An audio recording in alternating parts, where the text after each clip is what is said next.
Well, we're sitting here with Lorenzo Williams, the head coach of the Westmoore Jaguars. Coach, thank you for joining us this evening. How you doing? Doing good, man. Doing good. How you doing?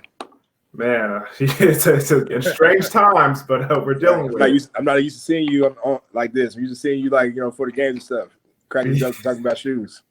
Yeah, man, that's exactly what we do.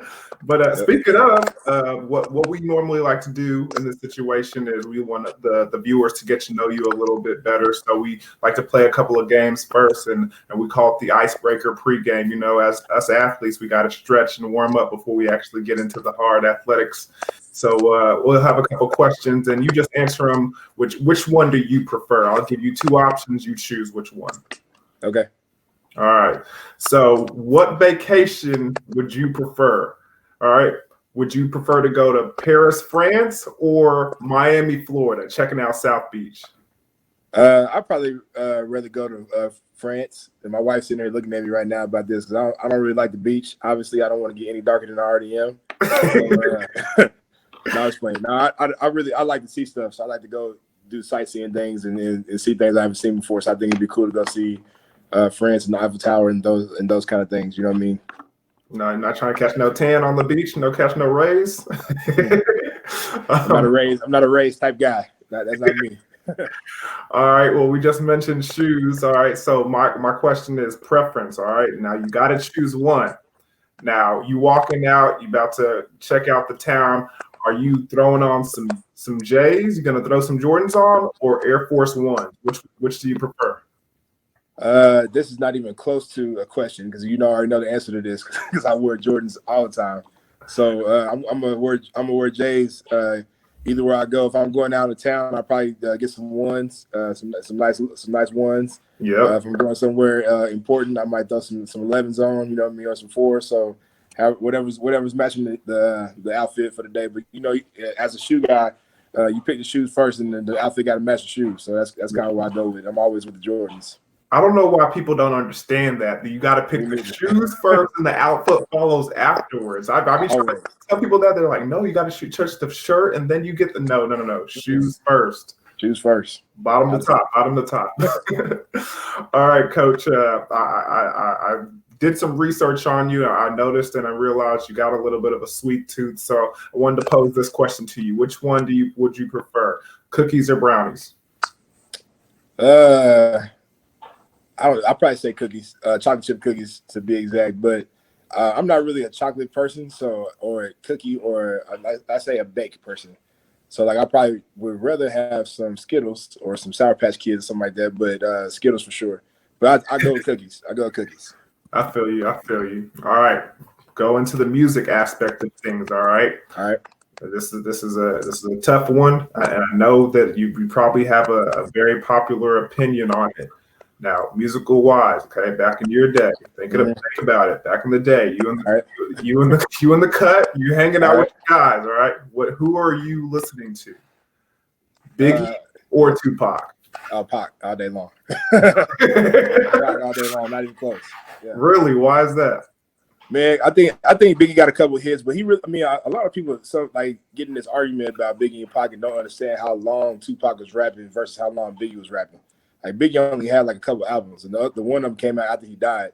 Like Pac had a big catalog and a lot of stuff going in that catalog, a lot of good features and stuff. But I'm going all the way back to Digital Underground with Pac. You know what I mean? I'm a Pac guy, so that's kind of what I go with. Here's the thing: I didn't even know he was rocking with Digital Underground until that movie came out. He was doing the Humpty dance way back in the day. You know what I mean? I like the West Coast feel anyway. You know what I mean? Being from Oklahoma, we get a little bit of everybody's stuff. You know what I mean? But I think the West Coast kind of hit us harder than the East Coast did early, and then especially whenever down south started coming along with guys out of Texas. UGK. Obviously when Outkast hit, that kind of changed the game for the people around here. I never forget the first time I heard AT Aliens. Man, I was with my cousin, man. Like you said, chilling in the cut. He's like, man, I went down to Atlanta. I got somebody need you to hear. So he put it on for me. I think I was probably about 10, 11 years old. I never forget the first time I heard Players Ball. You know what I mean? I'm like, that's kind of something. I even let my kids listen to Outkast. They know they love Outkast. So I try to pass it down. But yeah, I would go with Pac West Coast probably all day long. Yeah, man, I feel you on that. I remember 106 in Park, Outkast came on. It was a wrap. Andre 3000 was life changing, man. It was, wasn't he? Big can't sleep on Big Boy either. Can't sleep on Big Boy at all. I mean, them together was truly special, man. They definitely hit caught lightning about them, man. Not a lot of people can say they did the things that Outkast did, and the way they changed music. It's kind of like when Dr. Dre, the way Dr. Dre changed music. Same thing with Outkast. They changed music again, and obviously the South came on hard after that. So, like I said, being from Oklahoma, we got a little bit of everything. Obviously getting a lot of Texas stuff, and then getting stuff from Atlanta and the down south areas, Georgia, stuff like that. So it's been fun growing up musically in Oklahoma. I know a lot of people don't know that, but we just get to catch everybody. You get to catch everybody. We don't have a whole lot of bias here, but you get to get a good sample of everybody. So it's good. Yeah, that's one thing about Oklahoma that's kind of taken for granted, that the freedom that you guys have to pick growing up, like it's not only musically, but it's sports and all kinds of things, because there wasn't a pro team here for a long time, so you could pick what team you wanted to root for, and there wasn't a big music culture here, so you could pick who you wanted to rock with. So that's an advantage there. It is. It's a big advantage. Yeah. All right, so last question of the icebreaker, okay? Last little tidbit. We're gonna go ahead into venture into the sports before we hit the hard hitting questions. Okay. Which NFL player would you rock with the most, Ray Lewis or Warren Sapp? Dang, man, that's a hard question. Yeah. Hard. Man, I don't know, man. That's one that'd be tough for me to answer. I played with Ray, so that's you got a little bit of bias there, but I like to compare myself. Not say compare myself. I wouldn't know where close to be as good as Warren Sapp was, but I was a very similar player as him, being kind of an undersized nose guard, D tackle in that position, heavy sack artist, that kind of thing. So that's a hard one for me, but I think I had to go with Ray. I think I was a linebacker before I was a nose guard, so I got to go with my first love, at that position. And I'll probably go with Ray Lewis on that one. I feel you. We're talking to the head coach of the Westmoore Jaguars, Coach Lorenzo Williams. Coach, now it's time to get to the hard stuff here. We just we mentioned a little bit about your playing career, and I know we've talked to you in the past about your time in high school playing with the Midwest City Bombers over there in Oklahoma City. A 5-sport athlete in high school, guys. I'm talking about not just football, not just basketball, track as well, wrestling, and baseball, and probably had his most success on the track. So, Coach, tell us a little bit about that in your time in high school.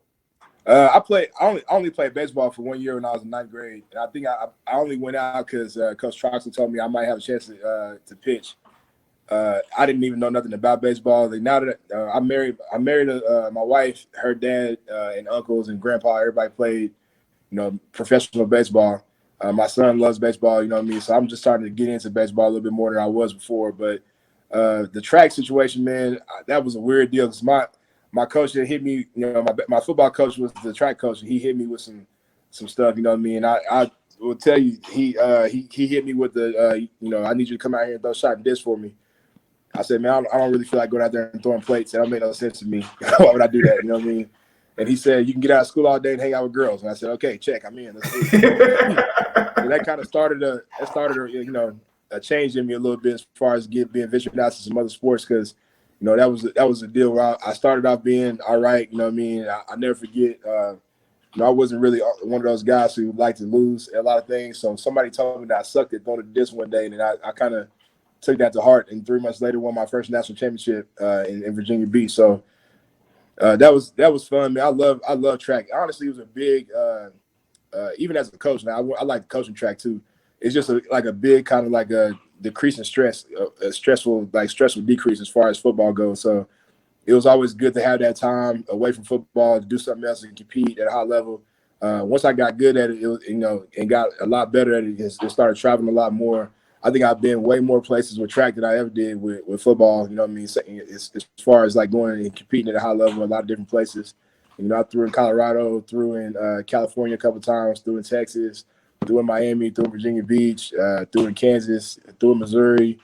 I threw a lot of places, man. So I got to see a lot through track. You know what I mean? Got to see a lot of other guys that was kind of like me, you know, mostly just doing it to get away from football for a little while. And then you start seeing those guys become big-time football players and stuff like that. So I thought that was, you know, it was a cool deal. Football's always been a love of mine. I started playing football when I was 4. I started with my cousins that they were 6. So I was playing 2 years up pretty much the entire time I was playing Little League until they aged out at 12. And then I was 10. And I played would be 6th grade football 3 years in a row. So everybody thought I was cheating because I was a lot bigger than everybody else. But I was just bigger than people when I was 10, 11, and 12. So by the time I got to junior high, you know, it was just one of those things I just knew I wanted to do. You know what I mean? It was always fun. You know, it never felt like work to me. Never felt like a job. I just wanted to compete and get better every day. So, you know, basketball. Listen, I did a good job of fouling. I had 5 to give. And I gave him every time Coach Evans needed me out there, you know what I mean? But I was all right at basketball, but I wasn't, you know, my brothers was really good at basketball. I kind of just did that to stay close to them because without basketball, I probably would never have even seen them because they was gone so much playing basketball. So, you know, I just did that to stay close to my brothers and stuff like that. And then wrestling kind of came on because I eventually realized that I wasn't going to get any taller. I was probably going to stop right at 6 foot, 6'1". So, you know, I was playing basketball. I had an epiphany one day during practice, and I was like, man, I'm not built for this at all. Like, I'm not good at this. I need to do something different. You know what I mean? As we was practicing basketball, I looked up in the bleachers, and the wrestling team was up there running stair lats with 45-pound weights above their head. So I feel, hey, that looked fun. So I went to ask the wrestling coach, can I wrestle? He said, yeah, come on out. You know, my buddy Jerry Lewis got me into wrestling.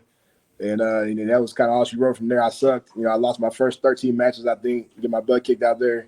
And then the next year I came back my senior year, it was pretty good. It ended up being a state qualifier, and state place and stuff like that. So it ended up being all right for me. But I tell you, wrestling probably helped me more football than anything else did.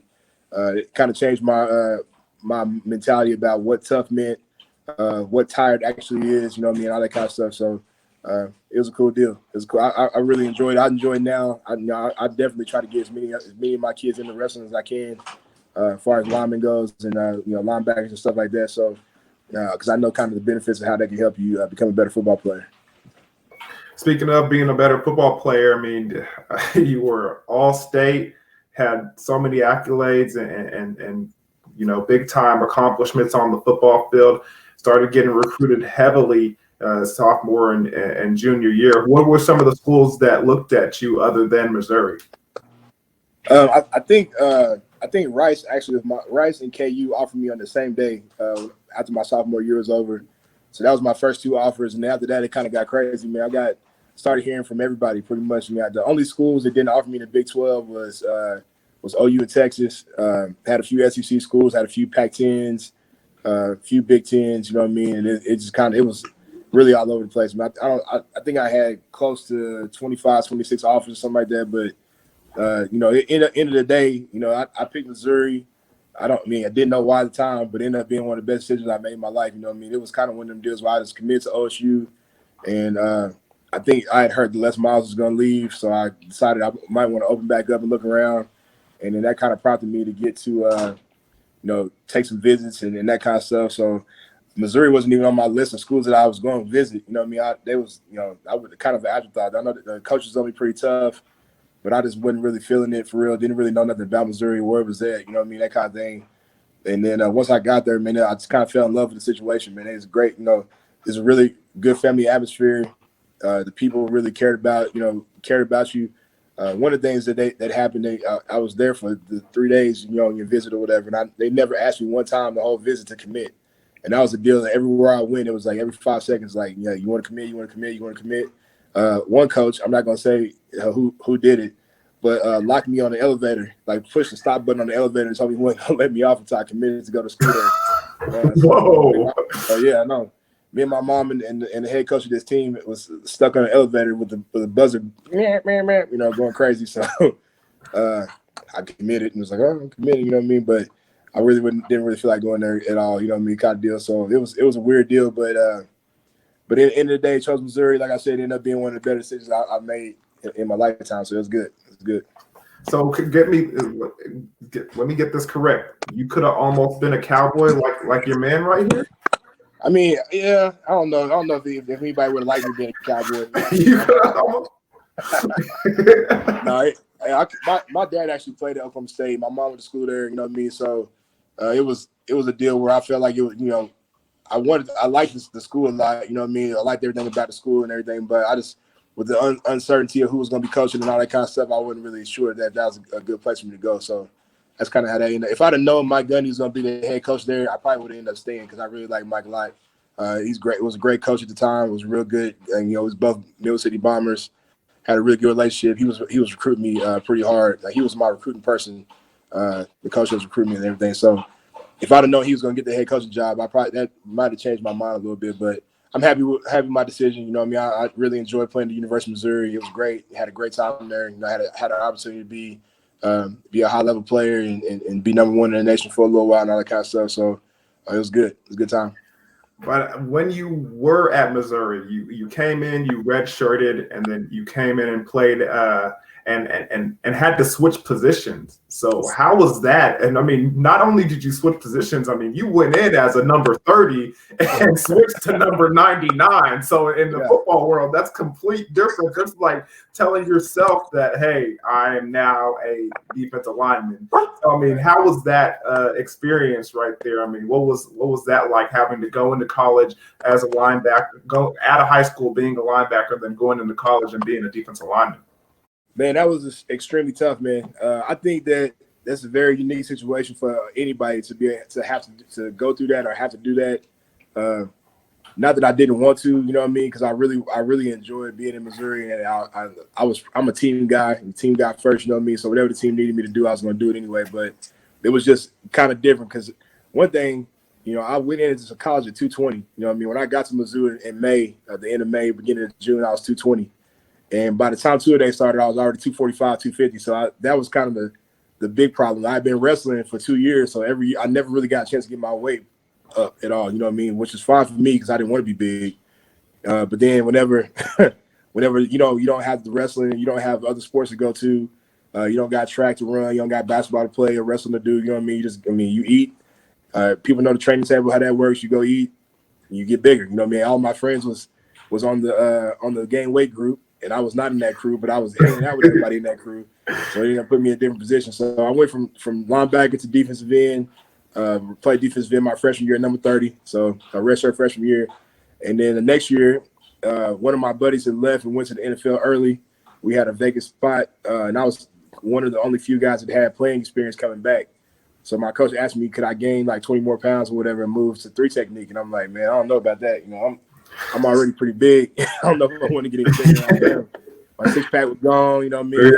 Things wasn't working out right no more, you know what I mean? So I went from that to I ended up gaining the weight. I played my first year in the Big 12 at nose guard at 265, 270, which was tough. So, you know what I mean? Played against Texas, some of those bigger name schools with the big guys up front. Was a different situation for me as far as being a player. Usually I have like some time to see those guys with a 5-yard cushion to get some head of steam up, you know what I mean? Playing in the trenches, it ain't like that no more. Like it's right now, it's every play. You can't avoid nothing, no avoiding contact. You got to go right ahead into it. So the next year, my junior year, I gained about 10 more pounds, put a lot of muscle on. I really dedicated myself to the weight room, changed a lot. My body changed a lot, my composition changed a lot. And I was able to produce more power and be stronger and all that kind of stuff. So it ended up working out pretty good for me. Obviously, I ended up playing in the NFL for a couple years after that. But being an all Big 12 player, all conference player, it was on a couple All-American lists. But it ended up being all right. It ended up being all right for me. Talk about that a little bit more. I mean, playing in the Big 12 in the early 2000s, I mean, y'all had a lot of juggernauts over there. I mean, Nebraska was some heavy hitters. You was talking about playing on the defensive line and playing at 265. I mean, playing against 315-pound guys from Nebraska. Kansas was big time at that point. I mean, they were on their, high horse in that stage. I mean, talk a little bit about that. What was the experience like playing in the Big 12 in the trenches? Well, first of all, before we talk about that, I'll tell you, we never talk about Kansas in a positive light. So they weren't big time. They were just okay. A regular mill football team to me. You know what I mean? No, we had, like you said, we had a bunch of really good teams in the Big 12 at that time, man. Colorado was really good.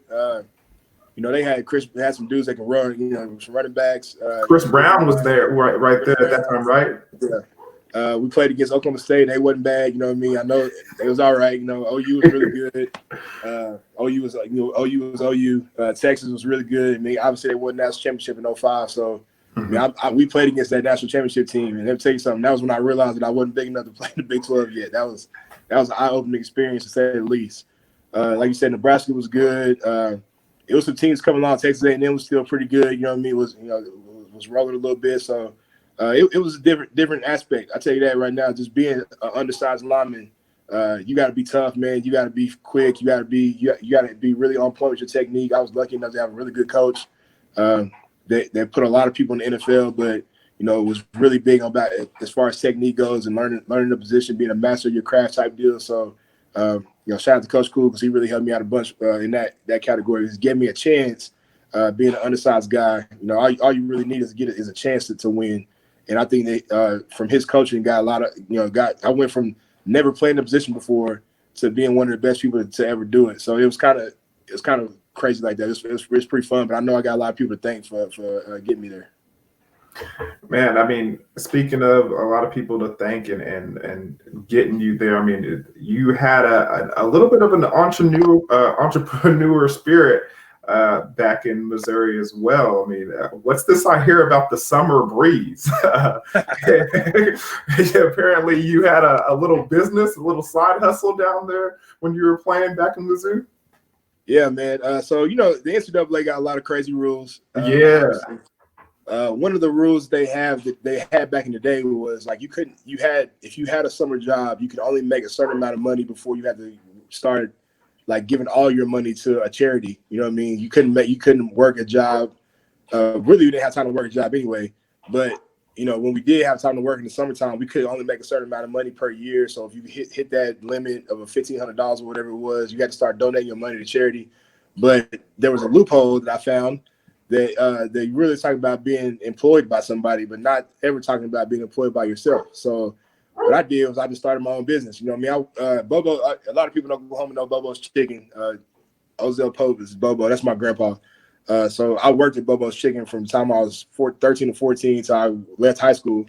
That's kind of that was my job that I did, while I was in high school or whatever. So I learned a lot about starting businesses and running the business, that kind of stuff from him. Being successful and that kind of thing. So in Columbia, it's hot in the summertime like it is here. You know what I mean? It's over 100 degrees a lot. So, they don't even have 7-Elevens up there to go get your icy or nothing. You know what I mean? So I was like, well, I can make a snow cone stand and maybe I can make a little bit of money. So I was working at a car wash, and the guy told me I could put my snow cone stand in his car wash as long as I watched the car wash at the same time. So I was actually making money from the car wash and sell snow cones on the side. So it was the kind of I was double dipping a little bit, but shout out to Sam. Sam helped me out a bunch right there, you know what I mean? But it was good. He let me use all his electricity and his water. It was a crazy deal, man. We made it happen, man. I bought a snow cone machine. I learned how to make the juice for the snow cones, you know what I mean? And that kind of deal. So we opened up, I got a business license opened up, and it went from 0 to 100 real quick, man. I started off selling a couple snow cones to people who was coming through the drive through, you know what I mean? But it didn't cost me no money to do it, so it's fine. And then they did a news story on me, and then all of a sudden it was people lined up around the block for the snow cone. So it was good. It was a good time, man. Then I saw the city ended up shutting me down. The NCAA investigated me. Really? It was a crazy deal, man. Coach Sprinkle had to talk to some people for me to make sure that everything was on the up and up and legal. He helped me out on that deal, but they ended up shutting me down where I had to sell the stand. So what I did was I took my Pell Grant check, my $2,500 from my Pell Grant check, and bought a snow cone trailer, the machine, and the juices and all the stuff to go in there, right? When I ran a snow cone shop for about 3 months, and then when I got shut down at the end of the summer, I sold it to a guy in Kentucky for $12,000. So I mean, we made a little money right there. It was good.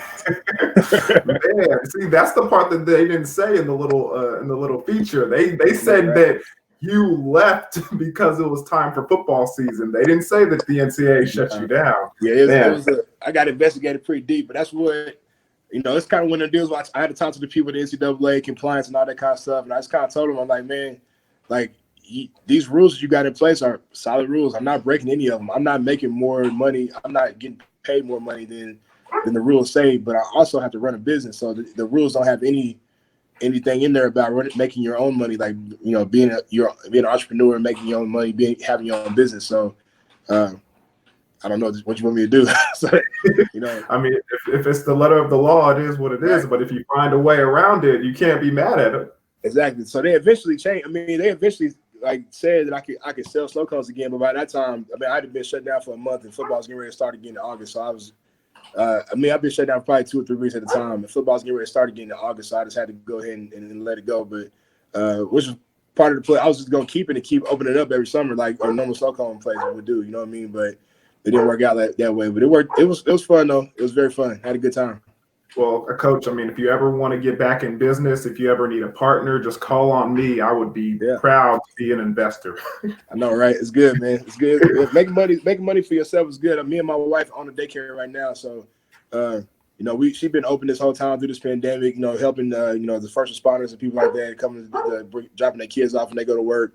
But we kind of are entrepreneurial type of family. We like to make our own money and work for ourselves and that kind of deal. So it's good.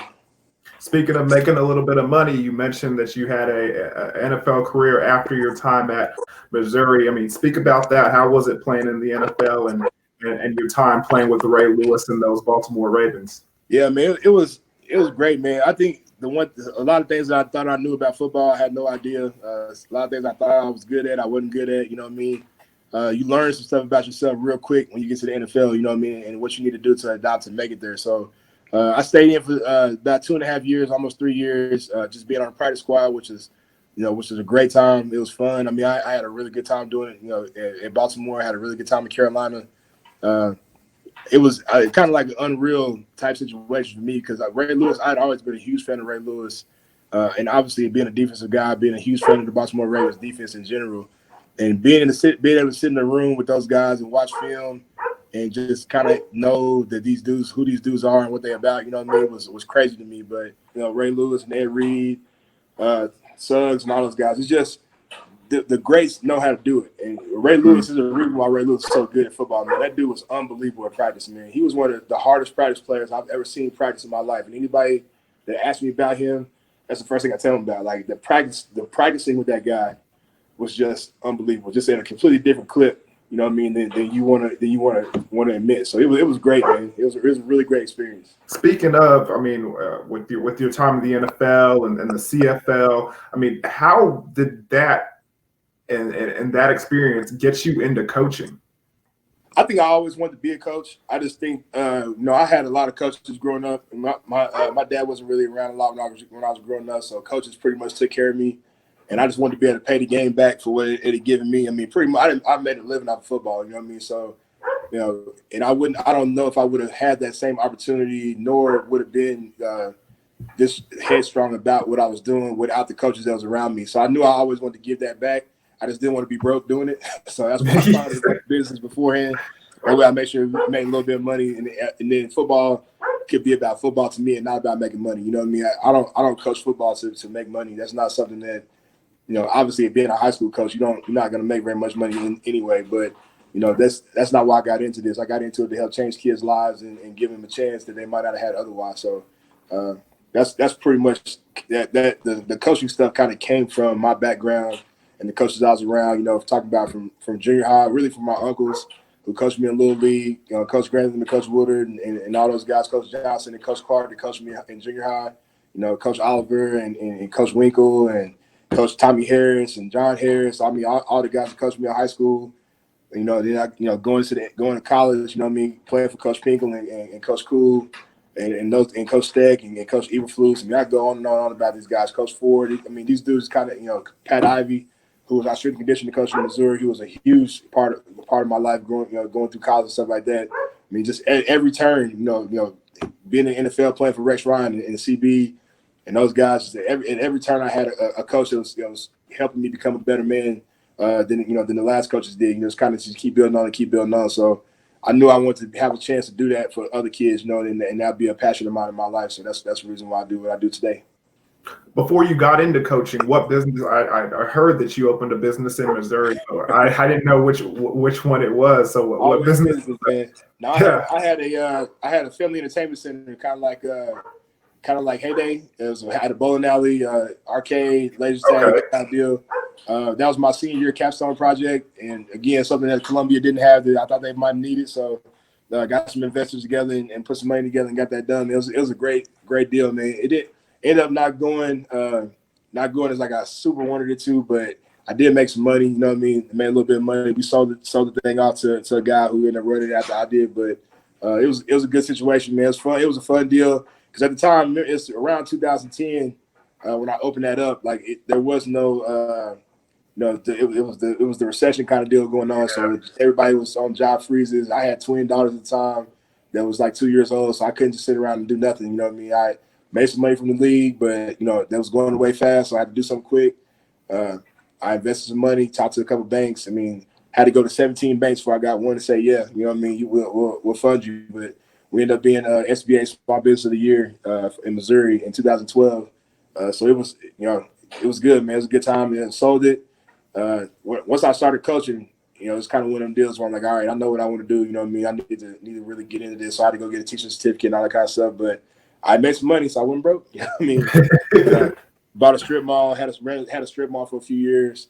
That was, real estate's always great money to make. But that's kind of where everything my business stuff started moving on to the side, and me putting more emphasis on coaching and stuff like that. What are some of the adversities that you're anticipating with this pandemic and everything that's going on, especially with the upcoming season and what football is going to be like when we return to school and everything? Yeah, man. I mean, really, you don't know nothing, man. Really, to be honest with you, I think you find out a lot about people around this kind of time. When adversity starts hitting, how do you react to it? We talk to our guys all the time about just redialing and refocusing on what's on the next most important thing. So, as the information comes out and we start being dealt the cards, we got to play them however they get dealt to us. So, it's not adversity to me. It's just adjusting. You know what I mean? I'm not gonna stress out about what we got to do and how we can change it. You know what I mean? I just want to get to give me my hand that's dealt, and then let's go out there and try to win with it type deal. So I got a really good team coming back this year. A lot of guys returning, a lot of high level guys got returning. So those guys have been working hard. We've been communicating through Zoom and through email and through text messages and stuff like that, just to make sure we stay in contact with those guys. Giving them my strength and conditioning coach has been giving guys workouts to make sure they're working out. We communicate with them almost daily. I'm working out a lot more now, so I post my workout videos so they see me working out. Just kind of trying to be a leader through this whole deal. Making sure they know that I'm coach is still working. You know what I mean? We talk all the time and we want to make sure we do the best thing for them. So whenever we get back ready to go, we got some plans. We got a plan for we come back at this time, we come back at that time. If we don't come back until it's time, you know what I mean? Whatever it is, we got a plan for it. So I'm sure like any other coach is going to tell you, like, everybody's been dealt the same hand. It's not like we just on lockdown and more, and nobody else in the state is on lockdown. So, it's going to be a race to the knowledge and a race to getting in shape and getting guys ready to perform at a high level. But it's going to be tough. It's not going to be easy. Obviously, we usually have months and months and months to get these things ironed out and get exactly what you need to have before you get on the field in August and September. But whatever happens, it's going to be different. So we're just going to have to adjust to it and go make it happen. Well, Coach, I mean, I wish you guys all the best and all the success, especially what's going on right now. I mean, it seems like you guys are prepared for anything and you're organized and you're ready to go. So looking forward to seeing you in the fall and seeing what you guys and those Jaguars have in store for us over here at YurView. Lots of points. I like to hear it. You say that, man. Y'all got to score a lot of points. Like, yeah. Trying to hope we can win some of those bigger games, though, man. That's a big thing moving forward. Is like, I like to get into a situation where we compete a little bit better with some of those East Side teams and compete a little bit better with Emma Santa Fe right now has been a thorn in my side. I love Coach White. Me and him got a great relationship. Both of our he's got 2 daughters who play softball, and I got my twins play softball, so we see each other a lot on the weekends. Not as much anymore because we're not playing as much softball, but like when we out, we see each other a lot. So me and him got a really good relationship. But he been been kicking my butt the last couple of years. I got to get back on and get back on the top of the West at least, going forward. So looking forward to it. Well, Coach, I hope you all the best. Thank you. Good talking to you, man. Good to see you. You too, my man. Hey, next time you got some fresh J's, look, go ahead. You got my number now. Go ahead, show me a little picture. We can keep in contact like that. Will do. I like it. I'll see you this fall, Coach. All right, man.